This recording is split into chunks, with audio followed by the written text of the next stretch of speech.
No todos los libros se leen con los ojos. Hay algunos que se leen con el alma, con el peso de cada palabra cayendo como una piedra en un pozo sin fondo. Memorias del subsuelo de Fyodor Dostoyevsky es uno de esos libros. No es una historia que busque entretenerte ni enseñarte una moraleja reconfortante. Es un testimonio. Un grito ahogado de un hombre que se arrastra en la penumbra de su propia mente.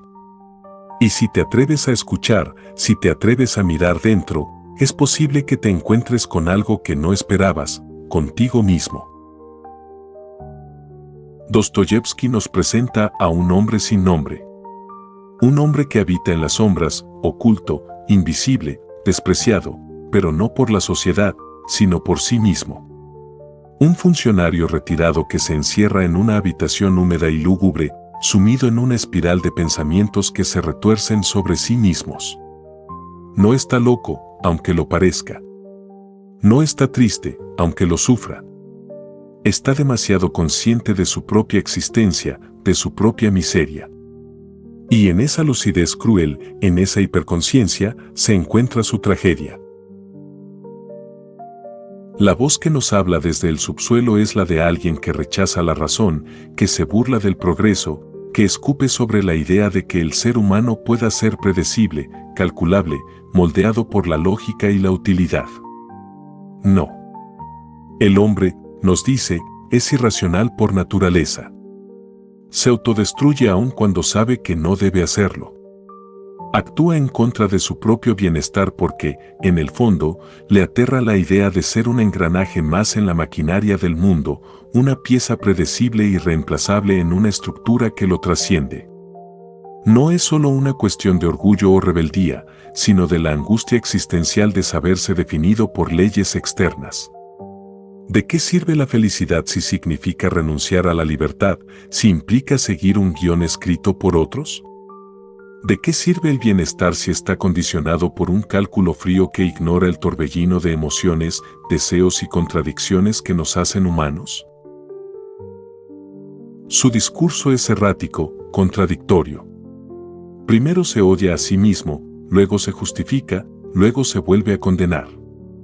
Es un constante forcejeo entre el orgullo y la humillación, entre la autodestrucción y el deseo desesperado de validación. Se vanagloria de su propia miseria y al mismo tiempo la desprecia, como si su sufrimiento fuera una prueba tangible de su propia existencia. Quiere ser visto, pero también quiere desaparecer, busca el contacto con los demás, pero cuando lo obtiene, lo rechaza con violencia. Se ríe de los hombres virtuosos, pero al mismo tiempo los envidia con una intensidad que lo carcome. Se aferra a su dolor como si fuera lo único real, lo único que lo diferencia del resto, un testimonio silencioso de que, a pesar de todo, sigue sintiendo, sigue estando vivo. Y es aquí donde Dostoyevsky nos pone un espejo. Porque, aunque no lo queramos admitir, todos tenemos un poco de ese hombre del subsuelo. Todos hemos sentido esa necesidad de sabotearnos, de herirnos sin razón aparente. Todos hemos sentido el placer oscuro de la autodestrucción, de la ira dirigida contra nosotros mismos, de la satisfacción perversa de contemplar el propio derrumbe sin mover un dedo para detenerlo. Esa es la genialidad de esta novela, no nos dice qué hacer con ese sentimiento. No nos ofrece una salida, ni siquiera una pista de cómo reconciliarnos con nuestro lado oscuro. Solo nos lo muestra, desnudo, crudo, sin concesiones, para que nos enfrentemos a él y decidamos, si acaso es posible, si queremos seguir viviendo en el subsuelo o hallar una forma de ascender. En la segunda parte de la novela, el protagonista intenta salir de su cueva. Busca contacto con los demás, pero su torpeza emocional y su amargura lo hacen fracasar una y otra vez. En un momento clave, conoce a Lisa. En ella ve un reflejo de su propia miseria, pero también una posibilidad de redención. Lisa representa una grieta en su muro de cinismo, una oportunidad de experimentar una conexión genuina, algo que su mente torturada no puede tolerar. Porque aceptar la redención implicaría admitir que su sufrimiento no es inevitable, que el subsuelo no es su único destino. Incapaz de sostener esa luz, la destruye. La humilla, la pisotea, no solo porque no sabe relacionarse de otra forma, sino porque el amor y la compasión lo aterrorizan. Se siente indigno de cualquier ternura y en su desesperación prefiere hundirla con él antes que enfrentar su propia vulnerabilidad. Y cuando finalmente se da cuenta de lo que ha hecho, ya es tarde. Se queda solo, nuevamente, atrapado en su propio infierno, confirmando su creencia de que no hay escape del subsuelo, que la condena es suya y de nadie más.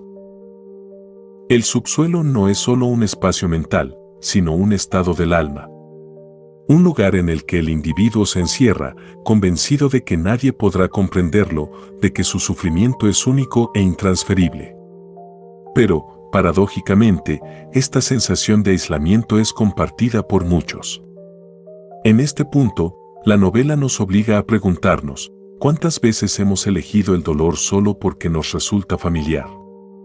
¿Cuántas veces hemos rechazado la posibilidad de ser amados por miedo a no estar a la altura?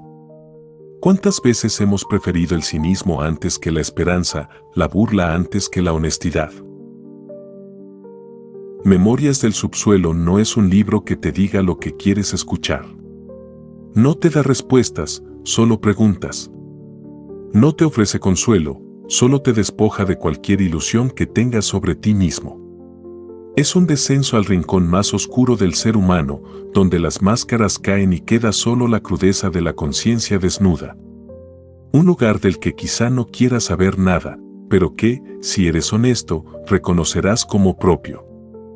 Porque Dostoyevski no solo nos habla del protagonista, sino de todos nosotros, de esa parte oculta que preferimos ignorar, de las contradicciones que nos atormentan, de las batallas internas que libramos en silencio. Porque, al final, ¿qué es el subsuelo sino ese espacio dentro de nosotros del que intentamos huir?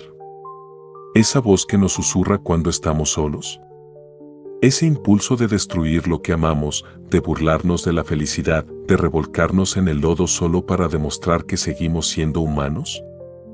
Si te atreves a mirar dentro, prepárate. Quizás no te guste lo que encuentres. Pero si lo haces, cuéntamelo en los comentarios. ¿Te has visto reflejado en el subsuelo? ¿Qué piensas de la voz que nos habla desde las sombras? Comparte tu opinión y suscríbete al canal. Y si este análisis te ha resonado, compártelo con alguien que también necesite enfrentarse a su propio subsuelo.